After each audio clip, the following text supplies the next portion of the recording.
Bahujan Samaj party के कार्यालय से जब विज्ञप्ति के तौर पर बसपा का ये दावा सामने आया तो एक बार के लिए प्रदेश भर में चर्चाओं का बाजार गर्म हो गया। इस दावे के तहत बसपा में आने वाले समय में होने जा रहे उपचुनाव में भी 24 सीटों पर उपचुनाव लड़ेगी। बसपा की इस रणनीति को देखकर बीजेपी के साथ कांग्रेस के अंदर खानों में हलचल मच गई और ये कयास लगाए जाने लगे कि आखिर सभी 24 सीटों पर बसपा की बदली हुई रणनीति का क्या फर्क पड़ेगा, क्योंकि यहाँ गौरतलब बात यह है कि ग्वालियर चंबल की जिन सीटों पर उपचुनाव होना है वहाँ पर बसपा का खासा प्रभाव है और वो अपने बलबूते पर भाजपा और कांग्रेस दोनों के लिए परेशानी का सबब बनती रही है। हालांकि मौजूदा राजनीतिक परिदृश्य को देखा जाए तो बसपा के समर्थन से कांग्रेस ने सरकार बनाई थी, लेकिन अभी भी पार्टी विधायकों का रुख साफ नहीं है। फिर भी बसपा को लेकर बीजेपी और कांग्रेस के दावे अलग अलग हैं। बीजेपी जहां सभी सीटों पर बसपा की मौजूदगी को सामान्य मानकर चल रही है, तो कांग्रेस का कहना है कि बसपा बीजेपी की बी टीम की भूमिका निभा रही है और ये कुछ और नहीं बल्कि मायावती की शिकस्त है। देखिए, चुनाव में अनेकों दल चुनाव लड़ते हैं। उसमें से बहुजन समाज पार्टी ने जो अभी मध्य प्रदेश में 24 उपचुनाव सीटों पर लड़ने की जो घोषणा की है, निश्चित रूप से यह पार्टी उनकी इच्छा के ऊपर अनुरूप उनके संगठन ने जो बात की है वो चुनाव लड़ रहे हैं।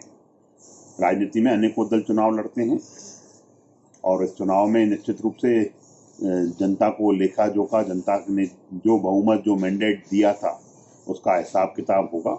और जो कांग्रेस की सरकार ने इन 15 महीनों में प्रदेश को गर्त में डाल दिया, फिर चाहे उनका शोषण करना हो, चाहे किसानों को कर्ज माफी का झूठ हो, कन्यादान योजना पे झूठ, इस कांग्रेस की सरकार ने 15 महीने में मध्य प्रदेश को 15 वर्ष पीछे धकेल दिया। निश्चित रूप से यह चुनाव उसका हिसाब लेने का चुनाव है और प्रदेश की जनता ने अपना मन बना लिया है। अभी कुछ दिनों से देखने में आ रहा है कि भारतीय जनता पार्टी की बी टीम के रूप में बीएसपी काम कर रही है। मायावती जी के सामने क्या समस्याएं हैं ये समझ से अभी परे है। कहीं ना कहीं जो भारतीय जनता पार्टी का चरित्र है, शाम दाम दंड भेद से लोगों को अपने साथ जोड़ना, षड्यंत्र पूर्वक अपने साथ में रखना, उसमें कहीं मायावती जी भी फंसी हुई है ऐसा लगता है। मायावती जी ने मध्य प्रदेश में चुनाव लड़ने का निर्णय लिया है। ये जो निर्णय है ये कांग्रेस के लिए उतना घातक नहीं है जितना भारतीय जनता पार्टी के लिए। मध्य प्रदेश में अपने अस्तित्व की अंतिम लड़ाई लड़ते हुए शिवराज सिंह चौहान और भारतीय जनता पार्टी को मायावती जी का एक कदम उनकी शिकस्त के रूप में दिखाई देगा।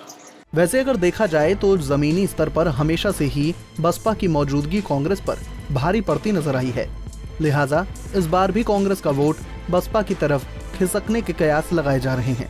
अब इस संभावित डैमेज को कांग्रेस कैसे कंट्रोल करती है, इसका हर किसी को इंतजार है। लेकिन एक बात तो साफ है, जहां बसपा के चुनाव मैदान में उतरने से अंचल के राजनीतिक समीकरण त्रिकोणीय हो गए हैं, तो वहीं कांग्रेस भाजपा के टिकट से वंचित नेताओं के लिए अपने दरवाजे खोल बसपा ने चुनाव में मतदाताओं के सामने तीसरा विकल्प भी रख दिया है। लेकिन राजनीतिक जानकारों का मानना है कि बसपा का यह दाव चुनाव में कांग्रेस के साथ अपने गठबंधन को मजबूती प्रदान करना है। लेकिन देखने वाली बात यह होगी कि बसपा के चुनाव में उतरने से किसको फायदा होता है। इज़हार हसन खान, पंजाब केसरी, भोपाल।